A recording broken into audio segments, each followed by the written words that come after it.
So this is where on June 6, 1944, Captain Herman V. Wall landed on Omaha Beach.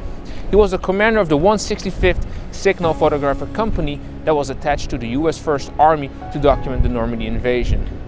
Captain Herman V. Wall took some incredible photographs of the American troops that landed on Easy Red sector behind me. Unfortunately, Wall was heavily wounded when an enemy shell landed next to him on the beach. Today we're going to look at how his unit, the 165th Signal Photographic Company, armed not with guns but with photo and motion picture cameras, captured the efforts of the American troops on D-Day. June 6, 1944, D-Day. Operation Overlord was the invasion of German-occupied Western Europe during World War II and designed to bring total defeat of Germany. The assault phase, known as Operation Neptune, would land Allied troops in Normandy by air and sea and would become the largest seaborne invasion in the history of warfare. The combat cameramen of the US Army Signal Corps were trained to take film and photographs in various situations. They would go into combat operations and cover the events where civilians and journalists either wouldn't or couldn't go. They had handheld cameras such as the Leica, the Graflex speed camera, or the 35mm IMO, which allowed photographers to operate the cameras by themselves. Unfortunately, after action reports or photo coverage reports of the 165th Signal Photographic Company do not exist at the US National Archives. This made it extremely hard to research these combat photographers. But thanks to Footsteps researchers, we were able to get the only material that was left: the personnel records and the morning reports based at the US National Archives in St. Louis, Missouri. So finally, after hours of research, we were able to reconstruct who was serving in which detachment on June 6, 1944.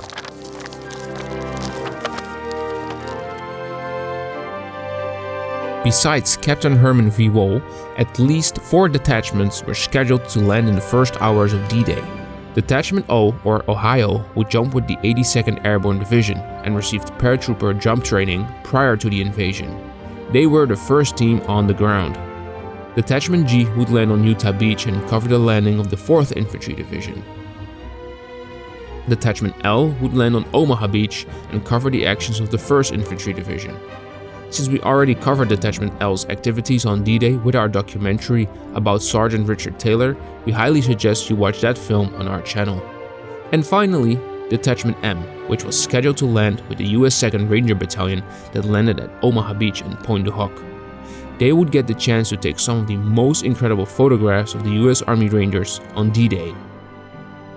I meet up with my friend and Normandy battlefield tour guide Florent Plana. Together we are going to explore the history of the D-Day combat photographers of the 165th Signal Photographic Company. Starting off with the footage of T4 Ruben Weiner, part of Detachment O. So we have a first snapshot, from the film of Ruben Weiner that was taken right here at the entrance of the town. We're in the northern side of the town, and you can see the sign Samarcouf. And which is kind of interesting is that those guys are very, very far from their drop zone. Why? Why? Because we have so many misdropped. So the 508 Parachute Infantry Regiment was supposed to be dropped on drop zone N, which is right here. Okay. Right. Chef Dupont, it's kind of a iconic name. Like a lot of people know the name of Chef Dupont because of the bridge, and it's about 8 miles from where we are right now. We're in this area, so we're in the northern side of the 502nd Parachute Infantry Regiment drop zone, but we're like very far from any type of drop zone. And which is interesting is that Ruben Weiner was supposed to cover the action of the 508 Parachute Infantry Regiment in Normandy. We don't have a lot of guys that are going to jump with camera to film or take photograph of the action. But the 508, I'm going to just mention some names. They were supposed to take the bridge at Chef Dupont, fight at Hill 30. There are other battles near Busville-la-Bastille. But Ruben Weiner is here, is in Samarcouf, taking photograph of the 508 super far from their objective. So it's kind of interesting because even in the book, the historic book of the 508 Parachute Infantry Regiment, I've got it here.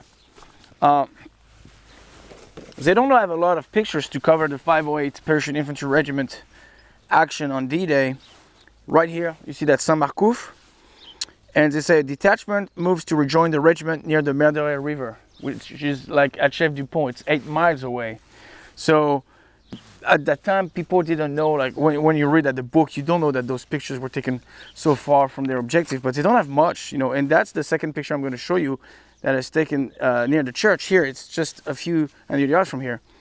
And it says, a detachment on its way to rejoin the regiment near Chef du Pont. So it's kind of interesting because We're not near. yeah, we're super far from it, but the 508 Parachute Infantry Regiments, they don't have a lot of pictures or film to cover their action at Chef du Pont and Hill 30. So they're using picture that we're taking here at Samarcouf.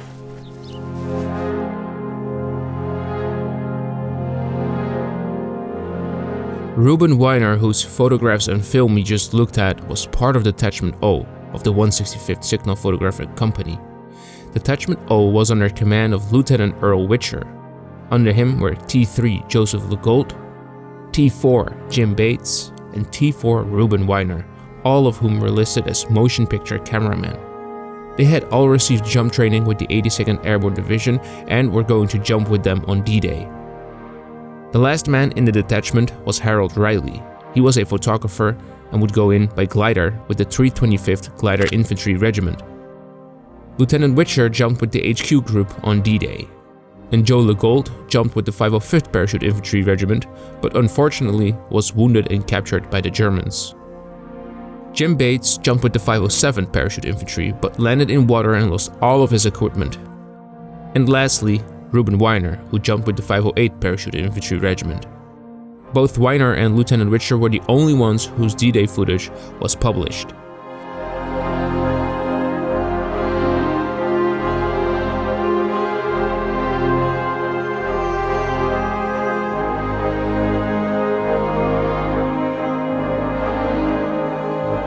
Although Ruben Weiner himself claimed that the film and photographs that he took were taken on June 7th, the National Archives dated them as June 6 and June 8. We were able to find the exact spots of most of the film and photographs, and while doing so, we ended up at the Marmion farm, where we took one of the most famous shots of the Normandy campaign. On it, several paratroopers display a captured Nazi flag inside the farm courtyard, just outside Ravenelville.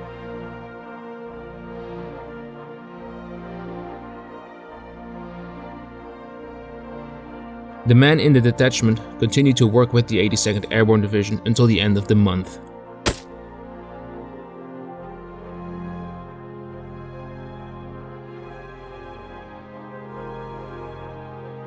Our next stop is Utah Beach, where we try to uncover the film shot by Detachment G. So right now we are located at Utah Beach. It's known before the war as La Madeleine, but now we still call it Utah Beach. It's been 80 years, you know. It's a very symbolic place, so we kept the name, the code name of the beach, Utah. But originally the first wave, about 600 men of the 8th Infantry Regiment, was not supposed to land here.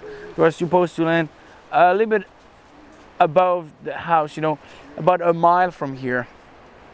So those first men, about 600 guys, landed here, were isolated. Then a famous general by the name of Teddy Roosevelt made the call that the war would start right here. So second wave, third wave, everybody actually followed behind. And I would say that the entry point of the 4th Infantry Division was right here on this part of the beach on June 6, 1944. Later on, we expanded. We're gonna have troops that are gonna land a little bit more, you know, north from here. And even we're gonna have troops landing in Saint-Martin-de-Varville for many more weeks. But I would say the first group of guys landed right here where we are on June 6, 1944. Detachment G was scheduled to land with the 4th Infantry Division on Utah Beach. They were under command of Lieutenant Martin Lederhandler. Under him were Sergeant Edward Shelton and Sergeant Marion Dutrow, 2 motion picture cameramen. T5 Dale Franklin and T5 Richard Messench were both photographers. Robert Warner, Elmer Bickham, and Edward Fertrone were the chauffeurs of the detachment. So far there is evidence that only 1 man was scheduled to land with the first waves. Or maybe not. Oh, boom. Okay. So Sergeant E. So Edward Shelton, D-Day, 8th Infantry Regiment, 4th Division. So first wave, the first regiment of the 4th ID to land on Utah was the 8th Infantry Regiment. So that's the first guy we're gonna see landing on the beach. Okay. He probably ran fast to have this shot. Okay, that's an interesting What is it? What do you see? Okay, so I see that guy. You see right there, boom. He's got this pole right there. It's a wooden pole with like explosive on the on the top, and this is an explosive to blow up like anti-tank wall, or like you put that on peel boxes, concrete emplacements. It's very high explosives, and you see that a lot with the first waves. The first guys were going to arrive here, and you see as well like people with soldiers with Bangalore, to blow the barbed wire to manage to break through the German defense. And actually right here you see oh, that's interesting, you see the anti-tank wall in the back, you see the barbed wire here. So they're the first guys like to break through. It's such a risky mission just to film that. Okay, you see like the first, you see LCVP, you see LCM in the back, and here we are, boom. That's interesting. That's the anti-tank wall that we talked about, and there's some sign for mines, and you see the dunes right here. That's right here. So a large part of the anti-tank wall now is no visible, but that's the dune right here. And it looks like those guys are wearing assault vest. So you probably know about that, but we have a lot of members of the 16th Infantry, the 116 on Omaha Beach, and the 8th Infantry Regiment that gonna wear assault vest for the invasion of Normandy. And some of those guys, yes, they're wearing that. They're packed like mules, like they have so much equipment. That is no doubt the 8th Infantry Regiment. They're progressing through the dunes. It's funny because I met a guy from the 8th Infantry Regiment this winter, and he was talking about that. So now it's different. Now you see we're in the medical station. You see that's the Engineer Special Brigade. While watching the reel of Sergeant Edward Shelton, we noticed something interesting. After the scenes of the 8th Infantry Regiment on Utah Beach, there were scenes taken at a field hospital with some paratroopers. More beach scenes with wounded men and prisoners. And finally, several scenes of medics and other personnel of the 1st Engineer Special Brigade on a landing craft mechanized, LCM, that landed on Utah Beach. Photographing the 1st Engineer Special Brigade was originally the task of Detachment E, but since their LST leaked and had to be abandoned, they landed a day later on June 7th. That would make sense because all the still images of that footage were separately published by the US Signal Corps and credited to Shelton with 2 different dates, June 6 and June 9, 1944. Another interesting fact is that at the end of Shelton's reel, we see a clip of soldiers digging next to the anti-tank wall on Utah Beach. A close look reveals the patch of the 9th Infantry Division on Utah Beach. That division did not land until June 10th, but the still image taken from the film is credited to Shelton, and the listed date is June the 9th, 1944. So we can conclude that it's very difficult to establish the exact dates for some of the motion picture that Shelton took. So far we think he did more than one trip on a landing craft, since the 8th Regiment did not land in an LCM. Or there is a film slate missing from the footage and it belonged to someone else but was wrongly credited to Shelton. From the other men in Detachment G, several D-Day images were published. Sergeant Dutro took this shot of POWs on the beach, but looks to be a still image from film footage, which would make sense as he was a motion picture cameraman. And T5 Richard Massench took this photograph of a dead German soldier next to a bunker on Utah Beach. Dale W. Franklin took this photograph of American troops and tanks on Utah Beach. Another photograph of Franklin is often linked to D-Day. It's a photograph of an artillery explosion, which is often believed to be taken on June 6, 1944, but the date on the caption is listed as June 11, 1944. The commanding officer of Detachment G, Lieutenant Martin Lederhandler, told his own story years later in a newspaper interview. As he photographed the invasion troops, he used 2 carrier pigeons to send his film back to England. One of them flew to Cherbourg, where it got into German hands. And apparently the photographs were published with his name in a Nazi newspaper called the Völkische Beobachter. Detachment G continued to film in Normandy and all the way to Cherbourg. One of their famous photographs in film was that of paratroopers on horses in St. Mary-Glees. The film was taken by Edward Shelton and the photograph was taken by Dale Franklin. Before we go to Pointe du Hoc, let me tell you about our Patreon page. If you enjoy our videos and want some exclusive behind the scenes content or take a look at the archive materials that we used for this video, make sure to sign up to our Patreon page to support us for only $3 a month. You will get access to a bunch of great stuff, including a military history loving community. You will also be able to join polls to influence titles, thumbnails and video ideas. Plus, we will upload all of the archival footage that we used for this video in HD. Head over to patreon.com/snafudocs for more information.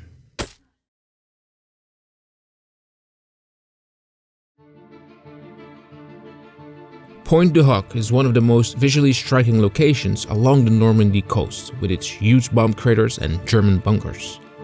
Located west of Omaha Beach, it has an iconic needle-shaped cliff that extends into the ocean. The point had been fortified with German bunkers, and it was thought that the Germans had placed a large artillery battery on top of it. So the 2nd Ranger Battalion was supposed to climb the cliff. It's about 100 feet high, and they were supposed to neutralize 6 155mm guns. You know, it was believed they were here. It was a major threat for the entire American sector, Utah Beach, Omaha Beach, and especially, you know, the Navy. We have almost a couple thousand ships facing us on D-Day. So the 2nd Ranger Battalion is supposed to climb the cliff, find the guns, and destroy the guns. So the crazy part of this assault is that we have a team of 5 photographers from the 165 Signal Photographic Company that are going to take part in the assault, and they're here to cover the attack at Pointe du Hoc. Detachment M was originally a photographic assignment unit from the 850th Signal Service Battalion and borrowed to reinforce the 165th Signal Photographic Company. The detachment was under command of Lieutenant Amos Potts and assigned to the 2nd Ranger Battalion. Under him were T4 Irving Lomusky, Private Herbert J. Stark, Sergeant Warden Lovel, and Private First Class Kegem Nigahosian. Lieutenant Potts was one of the many veterans that were contacted by author Cornelius Ryan for his book The Longest Day. According to his written testimony to the author, he was assigned to land with the HQ group of the battalion at Pointe du Hoc. The others were spread out over the companies that would go in with the Rangers. But despite the 5 cameramen, only a handful of photographs of the 2nd Ranger Battalion have been published.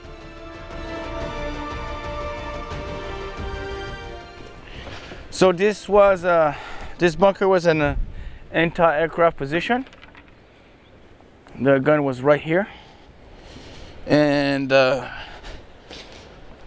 it became the first headquarters of the 2nd Ranger Battalion here. We call it the Rider Headquarters, and they as well set up an aid station here. And I would say that this bunker is probably the most iconic bunker at Pointe du Hoc, because a very iconic picture was taken here from approximately here, and this is Warren Lovell that took that picture. That's one of the only pictures that we have from the 165 Signal Photographic Company, and you can see like the point in the back. This is exactly where we are located. There's some cool stuff in this picture. You see a lot of Rangers, you see a medic here, you see German prisoners, and of course the American flag to avoid friendly fire. And that picture was taken right here.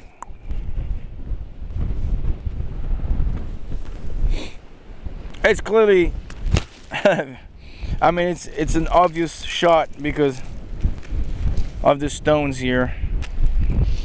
I think it was taken from here. Even though he took this wonderful photograph, Sergeant Lovell would not take many more. While on duty here at Pointe du Hoc, he was subject to an artillery concentration and his camera was knocked from his hand and damaged. Private Stark underwent the same fate. But instead of doing nothing, both men picked up a rifle and hand grenades from the battlefield. Without complete disregard for his own safety, Sergeant Lovel voluntarily charged an enemy emplacement, threw several hand grenades and successfully silenced the weapon. For this action, he was awarded the second highest award for valor in combat, the Distinguished Service Cross. And Private Stark himself was credited with wiping out 3 machine gun nests and therefore was awarded the Silver Star. Lieutenant Amos Potts, the commander of Detachment M, had also lost his equipment in the water during the landings, which means 3 out of 5 men had lost their equipment. Of the other 2, Kagam Nigahosian, a photographer, and Irving Lomusky, a motion picture cameraman, there was no sign of activity.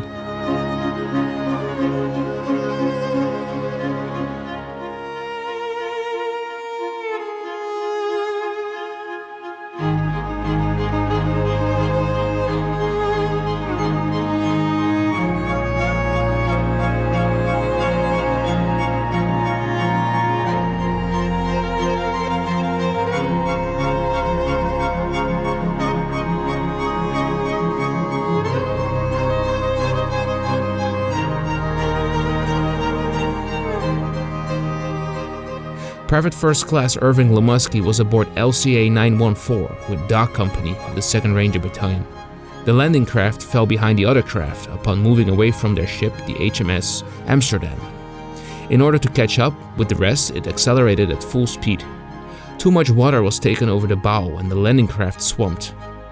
Private First Class John J. Riley saw Lomusky and the others in the water, but the current separated them from each other. 4 hours later, Riley was picked up from the ocean. He was the only one to make it out alive, and Lomusky's body was never recovered. Irving Lomusky's name has been recorded on the Wall of the Missing at the Normandy American Cemetery.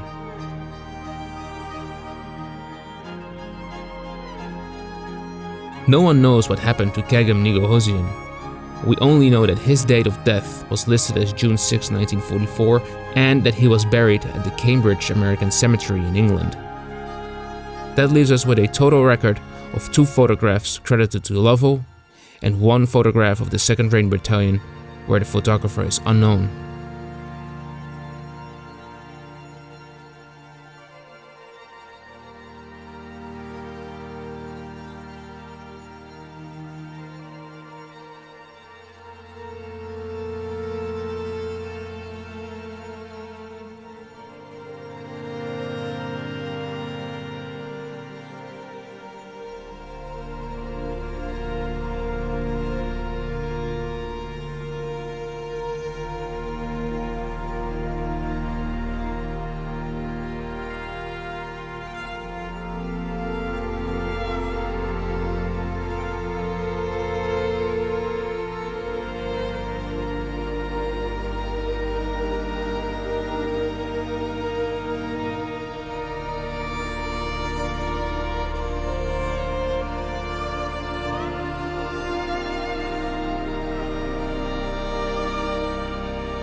Like we always said at that time, divisions come and division goes, but what's left of the 165, we go on forever. And we did. It just seemed like that no matter what division would go or come, why we would always wind up having to be going from one division to another, and as long as we could stand it. While researching and filming this documentary, we had the opportunity to stand on the exact locations of where these cameramen once stood, to document the activities of the US Army during the invasion of Europe. Learning about history in this manner would not be possible without the work of these combat cameramen. I'm sure they did not foresee their impact on history. Standing on the locations to compare film and photographs with today felt as if a portal had opened, but without the possibility of going through. We filmed the same shots on the same spots 80 years later in a world that has changed so much but at the same time has remained the same.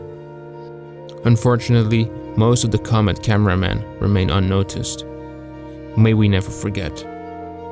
Thank you for watching.